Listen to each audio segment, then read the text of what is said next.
आज के इस लेक्चर में हम लोग फिजिक्स के करंट इलेक्ट्रिसिटी चैप्टर को पढ़ेंगे और इसका ये लेक्चर 1 होगा। अभी तक हम लोग इस चैनल पर केवल मैथ को पढ़ रहे थे, अब इस पर फिजिक्स और केमिस्ट्री भी पढ़ेंगे। 12th के साथ साथ 11th भी किया जाएगा और ये भी कोशिश किया जाएगा कि 10th के बच्चों को भी कराया जाए। तो आज के इस लेक्चर में हम विद्युत धारा करंट इलेक्ट्रिसिटी को देखते हैं। तो ध्यान से देखिए क्या है। तो पहले हम ये चर्चा कर लेते हैं कि आखिर धारा क्या है, विद्युत धारा क्या है।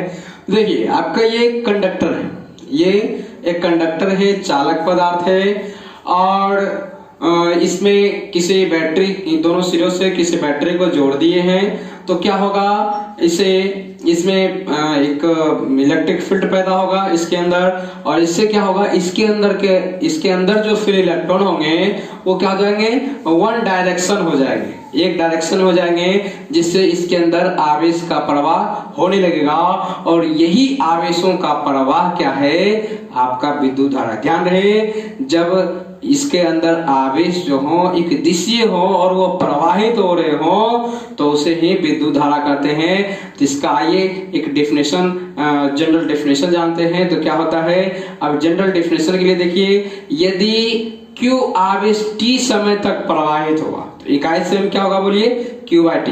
यदि T समय तक में Q आवेश हुआ तो इकाई समय तक में Q/T होगा और यही इकाई समय में प्रवाहित होने वाले आवेश की मात्रा है विद्युत धारा है, करंट इलेक्ट्रिसिटी है। अब क्या है, इसका जो इलेक्ट्रिसिटी का डायरेक्शन होगा वो इसके अंदर प्रवाहित होने वाले आवेश पर डिपेंड करेगा कि वो आवेश किस नेचर का है, किस प्रकृति का है। तो यदि आवेश जो होंगे अगर प्लस हो जाए आवेश, तो विद्युत क्षेत्र का जो डायरेक्शन होगा उसी डायरेक्शन में धारा का भी प्रवाह होगा। यदि इसके अंदर आवेश ऋणात्मक हो तो विद्युत धारा का प्रवाह क्या होगा, वो इलेक्ट्रिक फील्ड के अपोजिट डायरेक्शन में होगा। तो अर्थात आप कह सकते हैं कि जो विद्युत धारा होता है इलेक्ट्रॉन की गति के विपरीत होता है, क्योंकि माइनस इलेक्ट्रॉन तो माइनस होता है और विद्युत धारा क्या होता है, उसके अपोजिट होता है। इलेक्ट्रिक फील्ड चूंकि जब इलेक्ट्रॉन इस दिशा में प्रवाहित होगा तो इलेक्ट्रिक फील्ड इस दिशा में होगा।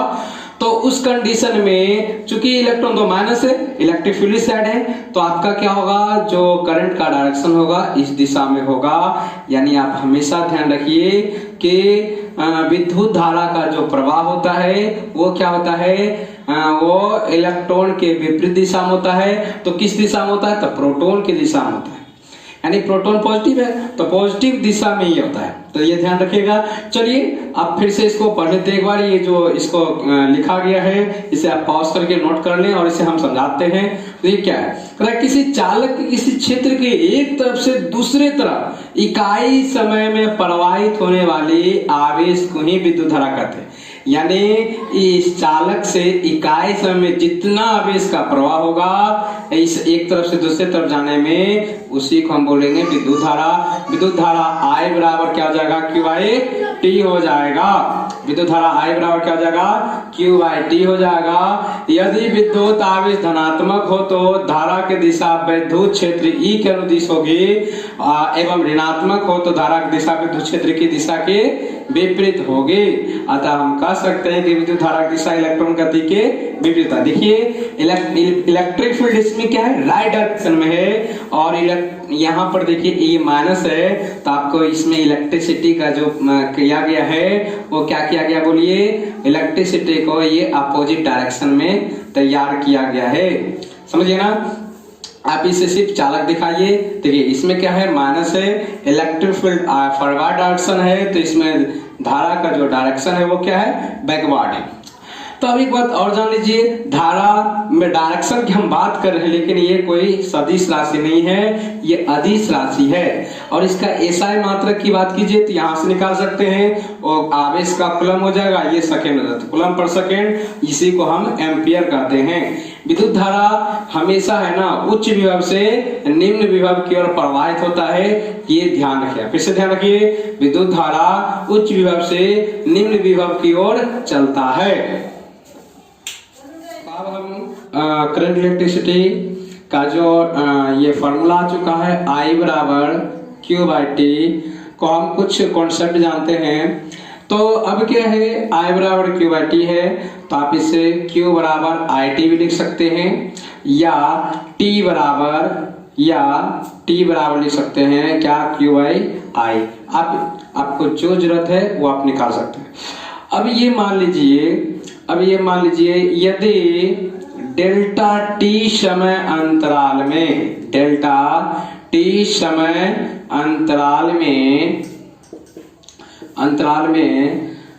डेल्टा क्यू आवेश चालक से प्रवाहित हो रही हो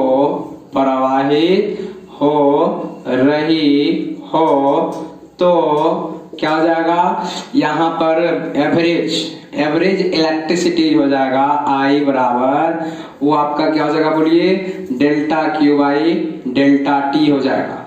यदि ये समय अंतराल बहुत ही कम हो, बहुत ही कम हो, तो I बराबर लिख सकते हैं limit delta t tends to 0 delta q by delta t, और इसे आप संक्षिप्त में ऐसे लिख सकते हैं, चूंकि टाइम इंटरवल बहुत कम है, तो इसका मतलब जो आवेश का फ्लो होगा, आवेश का प्रवाह होगा, वो भी बहुत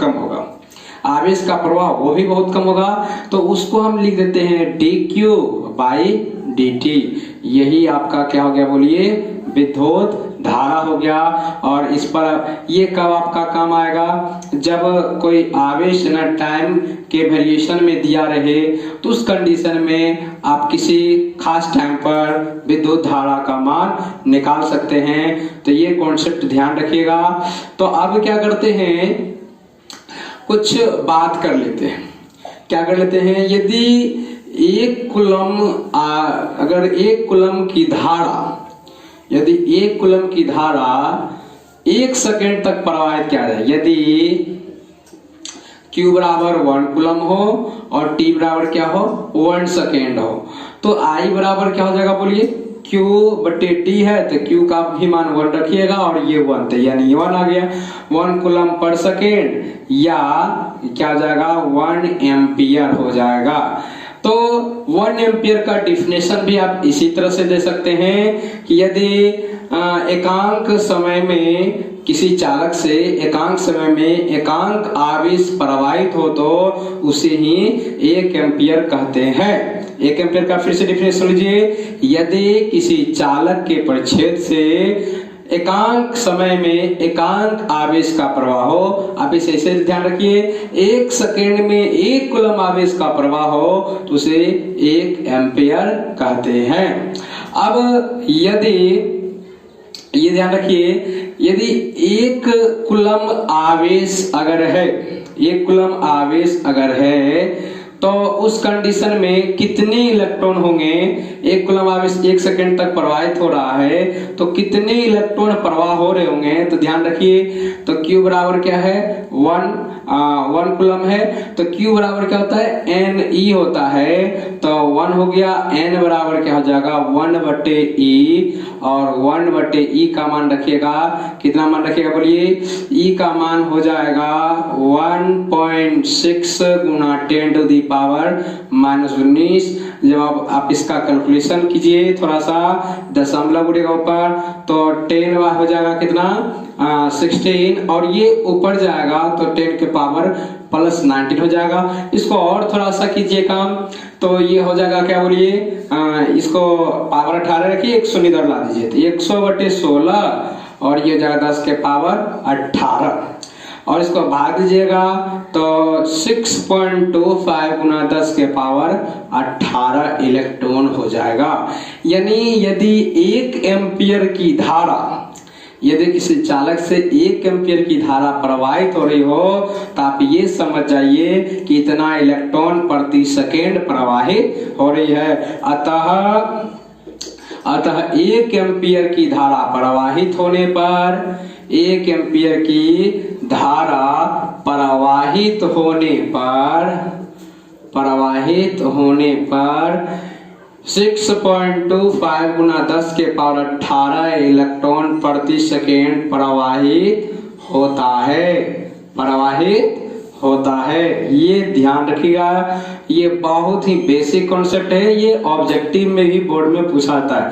देखिए 1 एम्पियर की परिभाषा हो गई, फिर से सुनिए। यदि इकाई समय अंतराल में इकाई आवेश प्रवाहित हो तो उसे 1 एम्पियर कहेंगे, और 1 एम्पियर धारा यानी 1 सेकेंड में क्या, 1 कूलम आवेश। तो अब कितना ये इलेक्ट्रॉन प्रवाहित होता है 1 एम्पियर धारा प्रवाहित होने पर, तो Q बराबर होता है नहीं, ये 1 हो गया, N बराबर ये आके इधर डिवाइड हो गया, E का मान रख दिए, ये सब कैलकुलेशन करने पर इतना गया।